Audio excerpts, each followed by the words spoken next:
Brother Wasim from New York emails and says that how do we understand the hadith? walaalkeen waxa uu leeyahay sidee baynu u fahmaynaa xadiiska sheegaya in dad kada geela dawa ahaan loo cabsiyey waliba su'aashiisa waxa uu ku sii daray qof aan asxaab nahay oo muslim ahayn ayaa markaas su'aashan i weydiiyay oo igu yiri arintani xadiis bay ku jirtaa markaasan aniguna ku iri yiri xadiiskaasi ma jiro markaasuu igu yiri markaa qofkii aan asxaabtayna ee muslimka ahayni xadiiskaasi wuu jiraayo saxiix bukhariga ayuu ku jiraa haddaba su'aasha intaan ka jawaabin runtii horta marka koobaad su'aasha waxay inooga baxaysaa kow in horta marka koobaad haddii aadan shareecada aadan aqoon u lahayn inaysan habboonayn inaad ka hadasho oo marka aadan ama wax aadan hore u maqal aad markaas maqasho ama lagu sheego inaad markaba aad la soo boodo ma aha arrintaasi ma jirto ama xadiiskaasi ma jiro inaad marka koobaad horta la soo boodo ma aha marka bal hadda u fiirso qofkani marka su'aasha la weydiiyay muslimka ah wuxuu yiri marka xadiiskani ma jiro haddana marka qofkii aan muslimka ahayn ba marka ku yiri halkan ka eego saxiix bukhariga ayuu ku jiraa buu ku yiri haddii xataa mararka qaar waxyaabo aadan maqal ama xadiis aadan maqal lagu sheegana waa inaad dhahdaa xadiiskan hore uma maqale bal aan soo baaro waa inaad marka asaas dhahdaa waa marka labaad dabcan adduunku waqtigii hore iyo berihii hore siduu ahaan jiray hadda waa uu iska bedelay haddana dabcan adduunku sidii hore ma aha oo meel walba warbixin ayaa maanta laga helayaa adduunkuna dabcan wuuna isbedelay maantana xataa waxaa dhacda oo dabcan xataa xaqiiqo ah in dad badan oo muslimiin ahayni kuwaasoona islaamnimadeena iyo iimaankeena aana jeclayni inay aad iyo aad uga warhayaan waxyaabo fara badan oo dad badan oo muslimiin ahi aysan ogeyn waxyaabahaasay markaa iyagu u arkayaan dadka muslimiinta ahi inay yihiin waxyaabo islaamka ku dhex jira oo islaamka ka khaldan inay yihiin waa siday iyagu u fahansan yihiin su'aashana dabcan markaa sidaa ay tahay oo keliya hadda ugama jawaabayno laakiin si ballaaran baynu uga jawaabaynaa oo kada geela dawa ahaan ma loo cabi karaya oo keliya xadiiskaas sidaa sheegaya sidee baa loo fahmaya oo keliya kama hadlayno sidoo kale waxaan aan ka hadlaynaa oon soo bandhigaynaa axaadiista kale ee dawooyinka ka hadla culimmadeennu sidee bay u fahmeen u fasireen inaguna sidee baynu hadda u fahmaynaa ayaynu ka hadlaynaa iyo guud ahaanba dibbu nabawiga si guud marka loo qiimeeyo culimadeenii hore iyo culimadeena hadda joogtaaba sidee bay u fahmeen oo ay u sharaxeen aynu markaa soo bandhigaynaa haddaba su'aasha qaybtooda hore haddaan u gallo oo arrinta ka warramaysa in kada geela dawa ahaan loo cabi karayo xadiiskaas horta wuu jiraa waana xadiis saxiixa bukhaariga iyo muslim iyo kutub kaloo axaadiis oo badan waa uu ku jiraa xadiiskaasina waxa uu sheegayaa in kooxdada ahi ay markaa meel fog oo qabiilooyinkii fogfogaah ee markaa rasuulka sal slam ka agdhawaa iyo madiine xagga intay ka yimaadeen ay madiine yimaadeen ay markaa ay iska dhigeen inay macnaha islaamnimadii ay qaateen oo kale inay iska dhigeen markii ay yimaadeenna waxay sheegeen inuu xanuun hayo ay xanuunsanayaan xanuunkaas iyo waxa uu ahaa dabcan waqtiga hore ereyada ay u isticmaalayeen casrigeennan erey ku habboon oo macnaha caafimaadka lagama helo laakiin cudurka waqtiga hayay iyaga waxa uu ekaa inuu ahaa cudur sidii inuu infection uu kaga dhashay beerka oo kale oo waxay sheegayeen dabcan in maqaarkuna oo finan iyo wax noocaas ay ka soo baxeen calooshuna ay soo kuusnaatay markaas ayuu haddaba rasuulka sal slam u sheegay in goob yaro durugsan oo beer ahayd oo nin ansaariya uu lahaa intay halkaa tagaan inay markaa cabbaan halkaana dabcan geel baa joogay geela marka halkaa joogay inay kaadiisana cabbaan caanahana marka ay cabbaan oo sidaas ay markaa ay ku dawoobayaan buu rasuulka sal slam u sheegay arrintaasoo waqtiga ahayd dadyowga waxyaabaha sidan oo kale uu ku dhaco in markaa sidan oo kale loo daweeyo kooxdii markaa sidaa lagu yiri markay goobtii tageen way isbedeleen dabcan markii horeba islaamnimadu daacad maysan ka ahayn ninkii meesha joogayna way dileen geeliina markaa way dhaceen oo way la baxsadeen markay baxsadeenna ee la ogaaday waa laga daba tegay waa lasoo qabtay dabcan waqtigana waxay ahayd waqtigii hore ee madiina oo rasuulka sal slam waqtiyadii ugu horreysay ee madiina uu saas usoo galay ayaa waqtigan ahayd markii haddaba lasoo qabtay si aad iyo aad u xun baa marka iyagiina loo ciqaabay ciqaabadooda xataa heer waxay gaadhay in berihii dambe markaa culimmada ay isweydiiyaan dadkaas qaabkii loo ciqaabay hadda ma la ogol yahay in loo ciqaabo mise lama ogola oo culimmadu ay aada uga doodaan oo culimmaduna waxay isweydiiyaan ciqaabtii noocaas ahayd ee waqtigaas saas muxuuha loola dhaqmay ma waxaa nasakhay oo bedelay xuduudda markii lasoo dejiyey sababtoo dabcan waqtigan waqtiyadii ka dambeeyey ayaa xuduudda lasoo dejiyey arrinta haddaba ay su-aasheena khusaysaa waxa weeye waa arrintan uu rasuulka sal slam uu faray uu ku yidhi markaa waxaad cabtaan kaadida geela cabba haddaba marka koowaad arrintan oo keliya marka ma sharaxayno ee waxaynu si guud u sheegaynaa dibbu nabawiga ayaynu si guud u sharaxaynaa oo waxaynu isweydiinaynaa culimmadeenii hore qaabkeebay u fahmeen sidee baynu hadda inaguna u fahmaynaa iyo sidoo kale sidee baa loo fahmi karayaa axaadiista faraha badan ee mar walba dawooyinka ka waranta, kuwaas oo axaadiistaasoo dabcan in badan oo kamid ah dadku markay eegaan ay caadi la tahay. axaadiis kale marka la eego dadka qaar marka ay su-aal iska weydiin karayaan. haddaba marka koobaad horta waxaa muhiima inaynu ogaano 14kii qarni ee u dambeeyey ee shareecadeenu ay jirtay, dhammaan culummada, khaasatan culummada muxadisiinta la yidhaahdo ama culummada axaadiista ku takhasusay, waxay qabaan oy dhahaan dhammaan axaadiistan dibu nabawiga ee mar walba dawooyinka ka warramaya, axaadiistaasi siday u dhan yihiin waa axaadiis sharci ah. axaadiistaasina waa sharci xagga ilaahay ka yimid, kaasoo ilaahay inoogu talagalay inaynu isku daweyno kuna hanuunno. taasina waa sababta mar walba ood kitaab xadiis aad akhrisanayso aad ugu arkayso qayb dhan oo ka warramaysa, oo dabcan ciwaankeeduna yahay kitaabu dibi, oo axaadiistaas dawooyinka ka warramaysa ay ku yaalaan. oo saxiix Bukhariga kitaabu dibi waad ku arkaysaa, Muslimka waad ku arkaysaa, xataa heer culimadeenii hore ay markaa kutub gaar ah ay markaa ka qoraan, oo kitaabu dibi kutub gaar ah ay markaa ka qoraan. tusaalahaan oo kale Imaam al-Asfahani oo dhintay 430 hijrada waxuu qoray kitaab la yiraahdo kitaabu dibi. sidoo kale kitaabkaasoo kale waxaa qoray Al-Dhahabi oo isna dhintay 748. sidoo kale kitaabka ugu caansan ee arrintan ka warramayana Ibn Qayyim ayaa qoray oo isna 712 dhintay, isaguna kitaab ayuu arrintaa ka qoray. sidoo kale As-Suyuudi isaguna kitaab uu ka qoray. marka culimo badan oo khaasan culimadeenii hore ayaa markaa xataa kutub gaara ka qoray. dabcan marka culimadana fahankoodu waxa weeye oo ay leeyihiin rasuulka sallallahu alayhi wasallam ilaahay baa soo diray, wax walba oo ku hadlaa oo yidhaahdaana waa sharci. isaga ayaana markaa dawooyinkan inoo sheegaya, sidaa uu inoogu sheegayna marka waa inaynu u raacnaa. khaasatan Ibn Qayyim waxau yidhi kitaabkiisa Ad-Dib Nabawiga waxuu ku yidhi markuu ka warramayay dawooyinka nabiga iyo dawooyinka rasuulka sallallahu alayhi wasallam markuu ka warramayay waxuu yidhi dabcan una fiirsan marka sifooyinka uu isticmaalayo. waxuu yidhi dawooyinka oo rasuulku inoo sheegaa waa mutayaqinun qadciyun ilaahiyun, waa wax la hubo oo go-an oo xagga ilaahay ka yimid. dawooyinka oo rasuulka sallallahu alayhi wasallam inoo sheegayaana waa waxyi xagga ilaahay ka yimid, waxayna ka soo baxayaan mishkaatu nubuwa. arrintaas ayaana ah dabcan aragtida markaa ay culimmada u badan yihiin. sidoo kale haddana waa inaad ogaataa dabcan culimmadaasi markay sidaa lahaayeen sidaa qorayeen inay haddana jireen culimo kale oo iyaguna waaweyn oo arrintaas aan sheegnay ay culimmadaasi qabaan arrin ka duwan, iyaguna qabaa inay jiraan. culimmadanina dabcan qaab ka duwan qaabka kale oo xogaa in yar ka duwan ayay iyaguna axaadiistan u fahmayaan, oo qaab kale ayay markaa iyaguna u micnaynayaan. culimada kale ee axaadiista markaa qaabka kale u fasira ee u fahmaana waxaa ka mid a markaa caalimkii weynaa ee reer Andalus ee la odhan jiray Al-Qaadi Ciyaad oo isaguna dhintay 554 hijrada dhintay. Al-Qaadi Ciyaadna dabcan culimadii Andalus ayuu ka mid ahaa. dabcan waxaana weeye waa qofka qoray kitaabka ugu weyn ee ugu caansan ee ka warrama jacaylka rasuulka sallallahu alayhi wasallam loo hayo. kitaabka ugu weyn sheekha qoray waa isaga. kitaabkaasoo ciwaankiisu uu yahay Ash-Shifaa fi Xuquuq al-Mustafa. kitaabkaasina dabcan waa kitaab aad iyo aad u wanaagsan, qof walba oo akhriyaana uu aad iyo aad ula dhaco. dabcan marka qof hadda kuma eedeyn karayo dabcan nacuudu billaahi inuu rasuulka uu necib yahay, hadda laguma eedeyn karayo. caalimkaasina jacaylka uu rasuulka sallallahu alayhi wasallam u hayo kitaabkiisaas ayaa min bilow ilaa dhammaad caddaynaya. sidoo kale culimmada kale ee iyaguna axaadiistan aan qaabkan u fahmin waxaa ka mid ah Ibn Khaldun oo dabcan isaguna qoray kutubta taariikhda, kutubta ugu waaweyn. sidoo kale la yiraahdo casrigan cusub sociology-ga ama cilmiga bulshada iyo ummaduhu say u hormaraan, qofka aabaha u ah ee bilaabay dabcan waqtigan casriga laga warramaya isaga ayuu ahaa baa la yiraahdaa, oo dabcan xaqiiqo ah Ibn Khaldun ayuu ahaa. iyo dabcan sidoo kale caalimkii ugu weynaa ee abid India ka soo baxa oo ah Shah Waliyullahi Dahlawi oo dhintay 184 hijrada, oo waqtigaa qoray in ka badan 40 kitaab waaweyn oo uu ku qoray luqadda Carabiga iyo Faarisigaba. kutubta uu qoray kutubta ugu waaweyn ugu caansanna waxaa ka mid ah kitaabka la yiraahdo Xujjatullahi al-Baaligha. dabcan Shah Waliyullahina ilaa hadda dabeecadaha aadka loogu khushuucay ee uu lahaa ee lala yaabo waxaa ka mid ah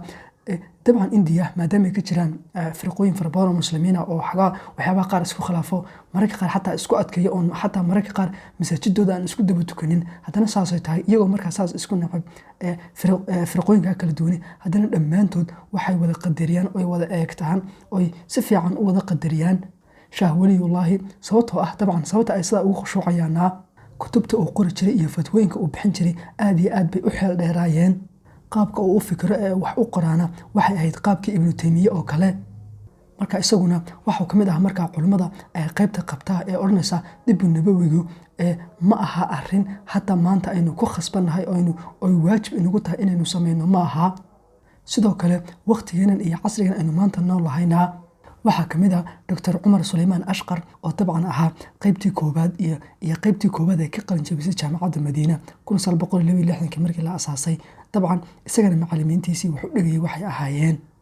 Ibn Baas Al-Albani, Sheekh Shanqiidi. PhD-diisina waxa uu ka diyaariyey usuulul fiqiga, gaar ahaan afcaal nabi ama afcaasha iyo ficilada oo rasuulka sallallahu alayhi wasallam uu sameeyo. dabcan isaga ayaana qoray kitaabka ugu faahfaahsan ee arintan iyo mawduucan maanta aynu ka waramayno ee dib nabawiga qofka ka hadlay ee qoray waa isaga. waxauna aad iyo aad u sharaxayaa ficiladan iyo waxyaabahan oo rasuulka sallallahu alayhi wasallam uu sameeyey ee dabcan dawooyinkan iyo dib nabawigani ma waxa weeye ma afcaal maantadan aynu joogno iyo waqtigan ma waxa weeye ma wax sida sharciga oo kale waajib inagu ah inaynu raacno aynu sameyno miya ayuu aad u ka hadlayaa. Dr. Cumar Suleymaan Al-Ashqar markaa Allah naxariistay dabcan waqti dhaweed ayuu dhintay 10 sano ka hor 2012 ayuu dhintay. sheekhan markaa oo dabcan sheekh weyn oo caalima ah oo khaasatan ku takhasusay usuulul fiqiga ayaa qodobkan inuu maanta marka ka hadlayno si fiican u sharaxay. waxyaabahan hadda aan sheegi doono aan soo wadana qaybo badan ka mid ah isaan ka soo qaadan doonaa, qaybo kalena meel kale ka soo qaadan doonaaye. haddaba bal culimada dambe iyo waxa ay leeyihiin iyo axaadiistan qaabkay u fasirayaan bal aynu eegno. haddii markaa ku bilowno Al-Qaadi Ciyaad kitaabkiisa markaa isagu wuxuu ku yidhi, gaar ahaan kitaabkiisa Ash-Shifaa waxuu ku yidhi waxyaabaha adduunka la xidhiidha ee adduunyada la xidhiidha ee rasuulka sallallahu alayhi wasallam uu ka hadlayo waxaa macquul ah markaa uu rasuulka sallallahu alayhi wasallam uu ka hadlo waxyaabo adduunyada la xidhiidha waxaa macquul ah in waxyaabahaasi qaybo ka mid ah aysan xagga Ilaahay ka imanin, laakiin ay yihiin waxyaabo khibrad bani aadam lagu kasbaday inay yihiin.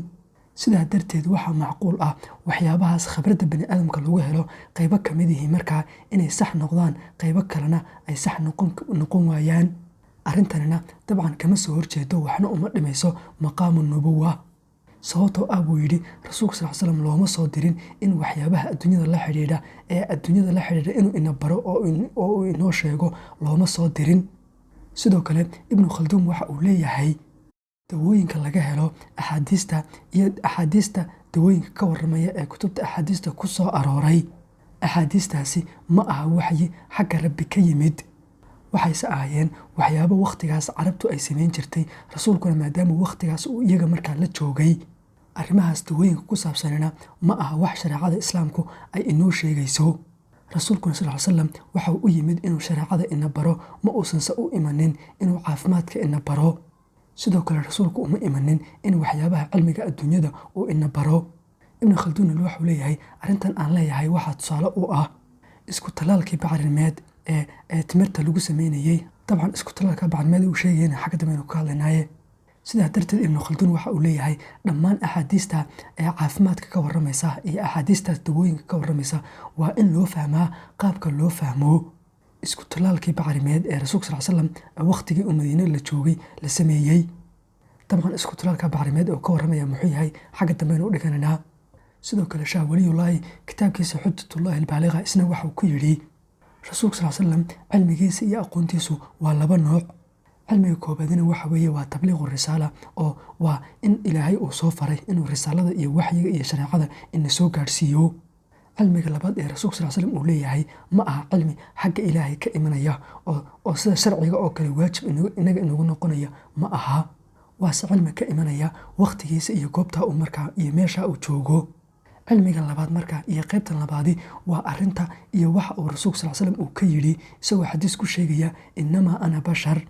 oo rasuulku xadiis waxa uu ku yidhi anigu bani aadam idinkoo kale ah ayaan ahay, idinka ayaana iiga aqoon badan waxyaabaha umuurta adduunyada ah ee adduunyadiina ku saabsan idinka ayaa iiga aqoon badan. sidaa darteed markaan idin faro wax diinta ku saabsan oo shareecada ku saabsan qaata, markaan idin sheego waxyaabo adduunyada ku saabsanna idinka ayaa iiga aqoon badan waxa adduunyadiina ku saabsan. Shaah Waliyullaahi marka waxuu leeyahay maadaama rasuulka sallallahu alayhi wasallam uu sidaa yidhi, taas waxay ka dhigan tahay markaa dhammaan axaadiistan ku sugan caafimaadka ka waramayaana arrintan ay markaa soo hoosgelayaan. sidoo kale Dr. Cumar Suleymaan Al-Ashqari markuu arrintan isaguna ka warramayay waxa uu markaa keenayaa tusaalayaal fara badan oo uu dhammaan tusaalayaashaas uu ku cadeynayo in arrintani iyo axaadiistan ka warramaya caafimaadka inaysan inaga maanta aysan waajib iyo khasab inagu ahayn in sida ay yihiin aynu u fahanno. hadalkiisaasna waxa uu soo daliishanayaa arrinta ugu cad ee arrintan aadka u muujinaysa oo ah xadiiska ku jira Saxiix Bukhari iyo Muslimka. xadiiskaas oo sheegaya oo ka warramaya isku talaalkii bacrimeed ee geedihii timirta lagu sameynayay. haddaba waxaan isweydiinaynaa markaas xadiiskaasi muxuu yahay, muxuuse ku saabsan yahay? marka horta markooda waxaan ognahay in dhirtaa timirtu inay isugu jirto lab iyo dhadig inay isugu jirto oo xataa caadiyan maanta waan ognahay biologiga xataa uu sheegaa oo maadaama markaa dhirtu lab iyo dhadig ka kooban tahay haddii markaa la isku tallaalo oo labkii dhadigii markaa la isku tallaalo marka ay timirta dhalayaan ay soo saarayaan waxaa markaas arrintaas waxay saashaa in timir aad iyo aad u badan oo markaa sanadka uu soo go'o. marka ansaartii reer Madiina ahayd marka arrintan marka iyagu ka warhayeen arrintan oo kale way sameyn jireen isku talaalka bacrimeed ay marka ay ku sameyn jireen geedaha timirta ah. marka haddaba reer Madiina maadaama sidaa sameyn jireen maalin baa Rasuulka sallallahu alayhi wasallam uu soo maray marka wuxuu arkay iyagoo sidaa sameynaya markaasuu ku yidhi maad iska daysaan oo sidan maad isaga dhaaftaan macnaha maad si dabiici ah dhirta u baxday maad iska daysaan buu ku yidhi. saxaabadii marka hadalkii bay qaateen sanadkii dhanaa marka wax isku talaalkii bacrimeed ahayd lama samaynin. waqtiga ay marka timirta soo geey jirtay markii la gaadhay ay macnaha ay soo bixi lahaayeen ayaa dabcan waxa way soo bixi waayeen. rasuulka marka ku soo laba noqdeen waxay yiraahdeen rasuul allow taladii baanu qaadanay oo sidii aad tiri baanu sameynay haddana maanan aragtay wax soo baxaya oo midho soo baxaya maanan arag. markaas ayuu haddaba rasuulka sallallahu alayhi wasallam uu ku yidhi innamaa ana bashar, anigu waxaan ahay qof bani aadama baan ahay. sidaa darteed markaan idin faro arrin diinta ah oo shareecada markaan idin faro qaata, markaan idin sheego arrin adduunyadiina ku saabsan oo wax adduunyada khuseeya markaan idin sheegana idinka ayaa iga aqoon badan adduunyadiina. xadiiskaasi markaa dabcan waxuu ku jiraa Bukhaari iyo Muslim ayuu ku jiraa. sidoo kale dhacdooyinka kale ee arrintan oo kale cadeynaya waxaa ka mid ah arrintii iyo dhacdadii dagaalkii Badar dhacday. dhacdadaasina waxay ahayd dagaalkii Badar markuu dhacayay ayaa Rasuulka sallallahu alayhi wasallam goobtii Badar markuu yimid meel ayuu markaa ciidankii dejiyo meel baa la fadhiistay. markaas ayaa waxaa Rasuulka u yimid Al-Hubaab ibn Mundir ayaa u yimid wuxuuna Rasuulka ku yidhi rasuul allow buu yidhi goobtan hadda aad tagtay iyo meeshan ciidankaad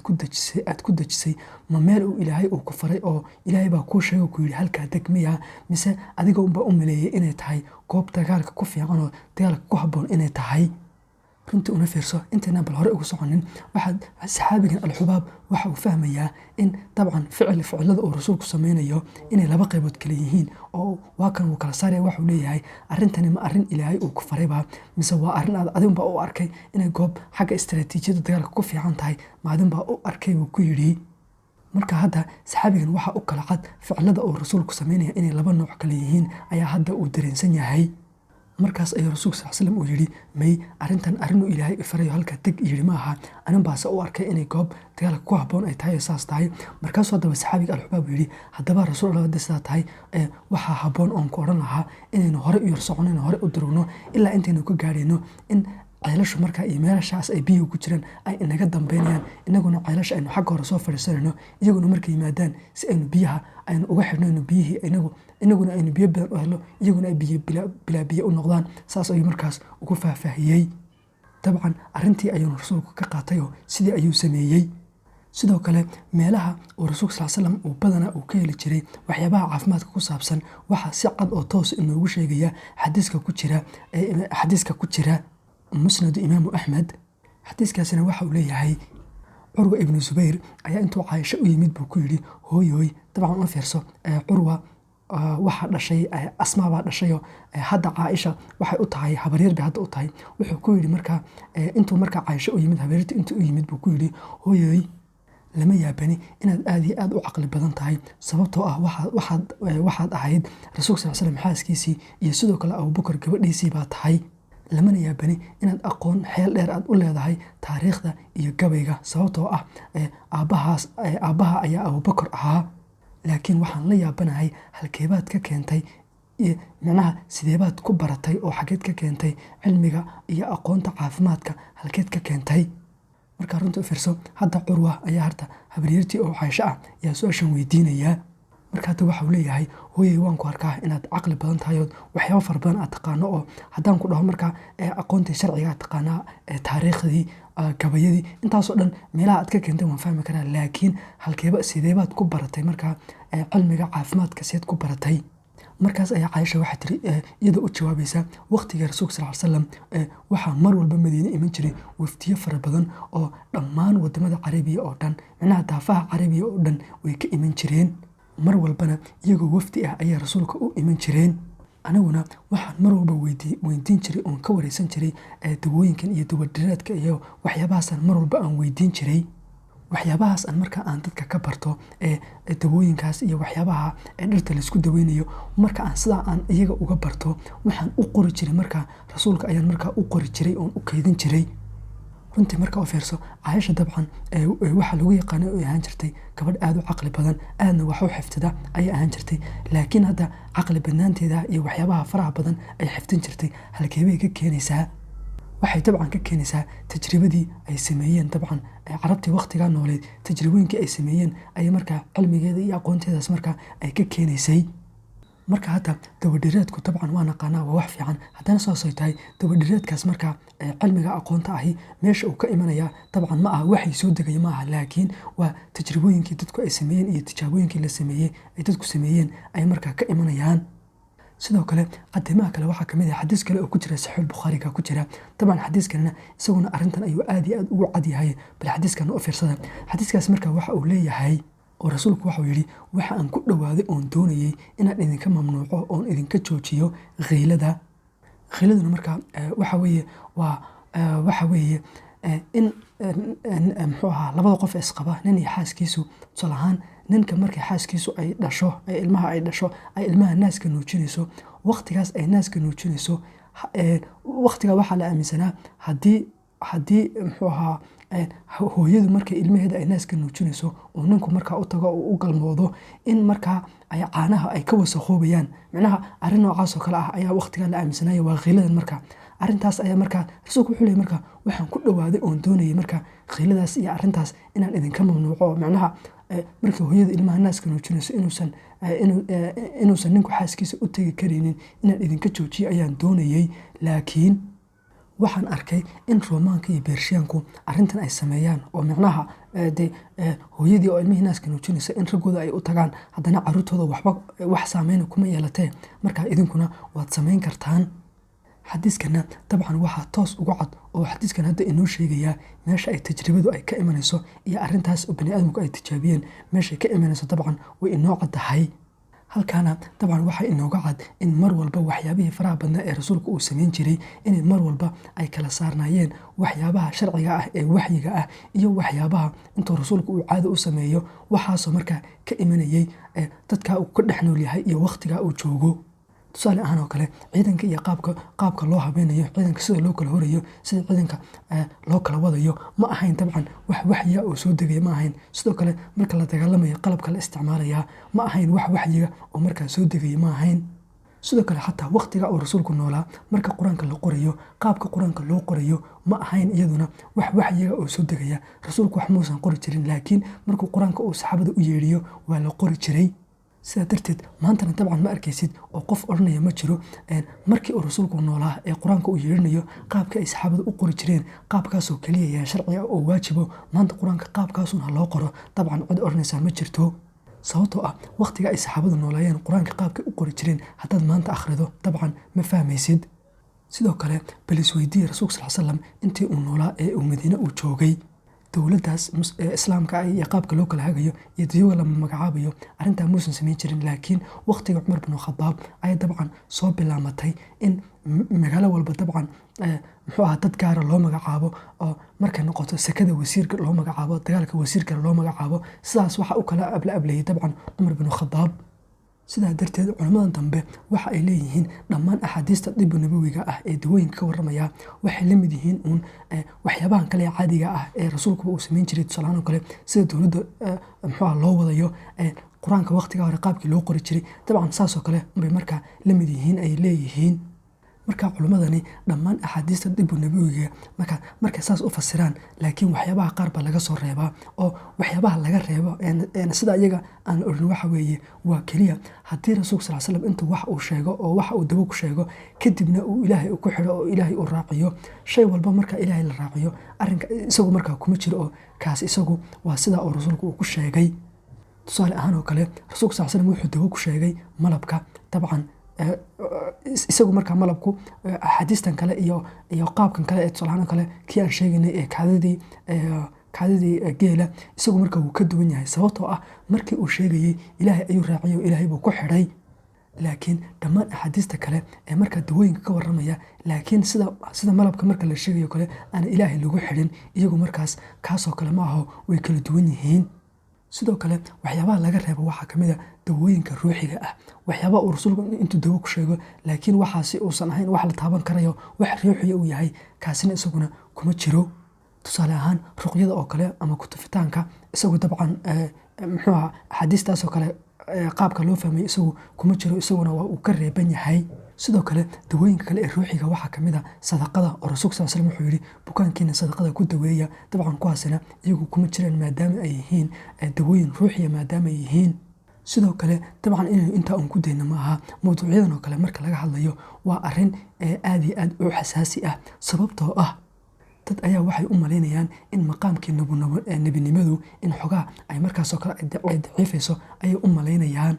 waana sababta dabcan culimmada markay sidan wax u fasirayaan, tusaalahaan oo kale alqaadi ciyaad oo kale mar walba ay u leeyihiin arrintani maqaamu nubuwa waxba uma dhimayso, sababtoo ah culimmadani markaa iyagoo markaa axaadiista markay sidan hadda aan soo sheegnay markay u fasirayaan, haddana saasay tahay waxay mar walba ka welwelayaan armay dadku khalad fahmaanayo si kale u fahmaan, oo maqaamkii nebinimada armay si kale u fasirtaan bay u fahmayaan. taasa markaa keenaysa inay mar walba xagga dambe ay kaga sii daraan oo ay dhahaan arrintani maqaamka nebinimada waxba ma yeelayso. arrintana dabcan waxyaabaha markaa xasaasiga ka dhigaya waxa weeye taariikhda islaamka haddaad u fiirsato, mar walba oo waqtigii rasuulku muxuuha kasoo wareegtay ay sii badato, oo micnaha tusaale ahaan oo kale waqtigii rasuulka markay tusaale ahaan 100 sano 200 sano 300 sano, micnaha mar kasta oo laga soo fogaado waqtigii rasuulka, dadka dambe ee imanaya mar walba sawirka ay rasuulka sal slam ay ka qaadanayaan ayay ka badbadinayaan. halka haddaad eegto saxaabadoo kale, imika haddaad eegto saxaabadu wax dhib ah uma arkaan inay rasuulka markuu wax u sheego inay weydiiyaan oo kale ay ku dhahaan rasuul allow sidan iyo hadalkana noo sheegaysaa iyo waxaana samaysay ma arrin ilaahay uu ku faray oo waxyi ahbaa, mise adiga unbaa sidan u arkay? inay saxaabadu sidaa u weydiiyaan dabcan wax weyn oo dhiba uma arkaan. laakiin mar walba oo waqtiga rasuulka kasoo wareegtay ay soo badato, waxaad arkaysaa dadyow kale oo rasuulka inuu bani aadam aha xataa aana aaminsaneyn, oo waxyaabo kale oo khiyaaliya maskaxdooda ka dhicinaya, dadba xataa gaadhsiinaya odhanaya rasuulka sal slam nuur ayuu ahaa, nuur buu ka samaysnaa, hadh ma lahayn. dabcan waxaasoo dhan wax ka jiraan maaha, laakiin waa dad ayaa markaa rasuulka intay ka badbadiyeen xataa bani aadamtinimadii dhaafiyey, oo rasuulka inuusan bani aadam ahaynba u malaynaya. isagoo aynu markaa axaadiistii iyo kutubtii aynu mar walba ku arkayno rasuulku isagoo ku celcelinaya oo odhanaya inamaa ana bashar, mar walba rasuulku leeyahay anigu bani aadam ayaan ahay, idinkoo kale ayaan ahay, oo rasuulku mar walba arrintaa uu ku celcelinayo.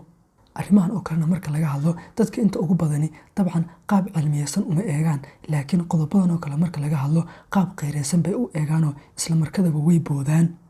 sidaa darteed inaguna waxaa lainooga baahan yahay in markaa aynu rasuulka sal slam si fiican u fahno, oo inaynu fahno in rasuulka sal slam loo soo diray inuu shareecada iyo islaamka uu ina baro, laakiin rasuulka aan loo soo dirin inuu maanta biology, chemistry, physics inuu waxyaabahaas ina baro, inaan loo soo dirin. horta waa inaad u fahantaa,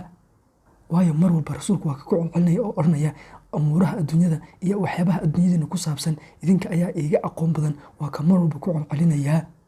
sidaa darteed ugu dambeyntii waxaan kusoo gabagabeynaynaa dabcan maadaama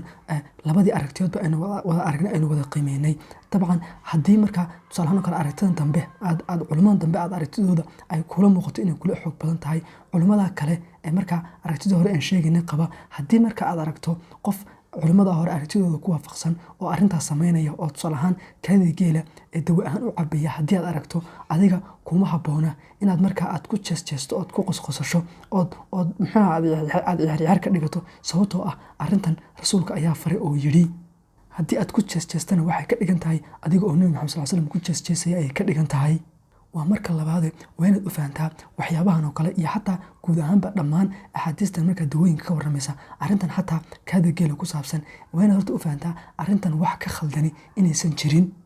sababtoo ah waqtigaas uu rasuulku joogay iyo bulshadaas markaa meesha joogtay waqtigaas cudurka noocan oo kale ah qofka markuu ku dhaco dawada ugu fiican ee la qaataa waqtiga waxay ahayd markaa kaada geela iyo caanahaas waqtigaas ayay ahayd haddii maantadan markaa wax kale oo ka fiican oo cudurka lagu daweyn karayo la helayo dabcan waad qaadan kartaa sidaa darteed waa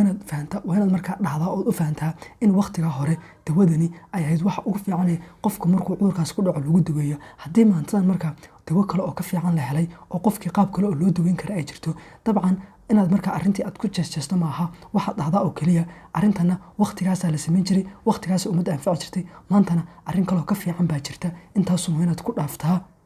sidoo kale waxaa muhiima inaynu ogaano qodobadan hadda aynu ka dhawaajinay waxaa laga yaabaa hadda in dadka qaar intay qodobadan soo qaataan oo ay qodobadan daliishadaan inay dhahaan maanta waxaa ka dambeeya sunno looma baahno inay dhahaan baa laga yaabaa laakiin dabcan sidaas ma aha in sunnada la qaataa oo rasuulka la aqbalaana waa qodob ka mid a shareecada arrimahan oo kale intaad soo daliishatana inaad markaa aad raacdo wadada ay qaadaan dadowga axaadiista inkaraa inaad wadadaasoo kala qaadana dabcan ma aha arrintanna dabcan waa arrinta keenaysa in mawduucan oo kale marka laga hadlayo inuu xasaasi noqdo oo sidan oo kale marka wax looga hadlo qolyihii kale ee markaa axaadiista diidanaa ayaa markaa farxaya oo odhanaya haddaba hadday saas tahay dhammaan axaadiista saasa laga wada dhigo ayay odhanayaan laakiin dadkan waxaan leenahay maya saas ma aha sababtoo ah ilaahay rasuulka waxa u soo diray in la raaco oo rasuulka lagu raaco waxyaabahaas loo soo dhiibay ee shareecada ah ee islaamka ah ee salaada ah ee sakada ah waxyaabaha cilmu qeybaadka ah waxyaabaha iman doona ee la aaminayo caqiidada waxyaabahaasoo dhan baa loogu talagalay rasuulka in muxuu ahaa lagu raaco oo lagaga daydo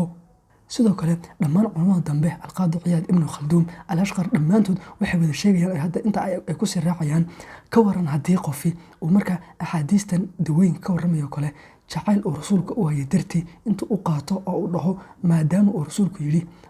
rasuulku uu sidaa yidhi oo hadalka rasuulka uu yahay anigoo rasuulka ka barakaysanaya ayaan arrintan samaynayaa qofkanina hadduu dhaho marka maanta anigu waxaan madawa miya waxaas anigu maanta ma egay laakiin rasuulku maadaamuu yidhi rasuulka anoo ka barakaysanaya waa hadalkii rasuulka sidaasaan ku waafaqayaa arrintaana waan samaynaya hadduu dhaho waxay culimmadani leeyihiin tusaale ahaan ama gaar ahaan ibnu khalduum oo kale haddaan soo qaadano waxa uu leeyahay haddii qofi uu dabaqo oo uu ku camalfalo dibu nabawiga isagoo oo ujeedadiisa iyo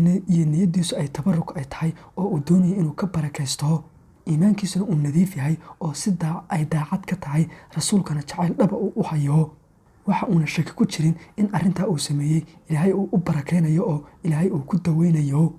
marka hadda culimada markaa waxay leeyihiin waa in markaa saas loo kala saaraa qof markaa niyadiisu saafi tahay arrintan ka run sheegaya oo qalbigiisu ay daacad ka tahay inama alacmaalu biniyat weeyaano qofkaas niyadda waxuu ku haysto unba ilaahay u raacayaa laakiin sidan kale markaa arrintaa waqtigaa hore shaygan waqtigaa hore dawada ka ahaa maanta miyaa loo baahan yahayo maantana shayga dawo miyuu ka noqonaya khasa miya maantana in la dabaqo arrintaasoo keliya ayaa markaas su-aasha layska weydiinayaa waxaana muhiim markaa in la kala saaro axaadiistan oo tabaruk ahaan loo isticmaalayo iyo iyagoo dawo ahaan loo isticmaalayo waa in markaa la kala saaraa marka ugu dambeyntii arrimahan oo kale markaad meel kale ku aragto marka waxaa muhiim inaad ogaato markaa xataa culimmadeenii hore kuwii aadka usii horeeyey kuwii dhexe iyo kuwa maanta joogaaba in mar walba ay culimmadu labada aragtiyooda kala duwan inay sidaas uga kala qabaan oo sidaas axaadiistan u fasiri jireen waa inaad markaa aada u fahantaan sidaa darteed markaa waqtiga uu rasuulka sal slam uu noolaa waxyaabo markaa waqtiga hore dawo ahaa oo dadka isku daweyn jireen oo caadi ahaa haddii marka adiga maanta uu kula muuqdo in shaygaas uusan dawo ahayn oo kale markaa waa inaad markaa aad u fahantaa uun in xadiiskan labadan qaabba markaa culimmadu ay u wada micneeyeen tusaalahaan oo kale hadda beryo dhoweyd hay'adda caafimaadka adduunku markaa waxay ka digtay in la cabo tusaalahaan oo kale kaada geela markay UN tusaalahaan oo kale ama hay'adda caafimaadka adduunku markay warbixinadaas oo kale soo saaraan qofku ma aha markaa intuu qiiroodo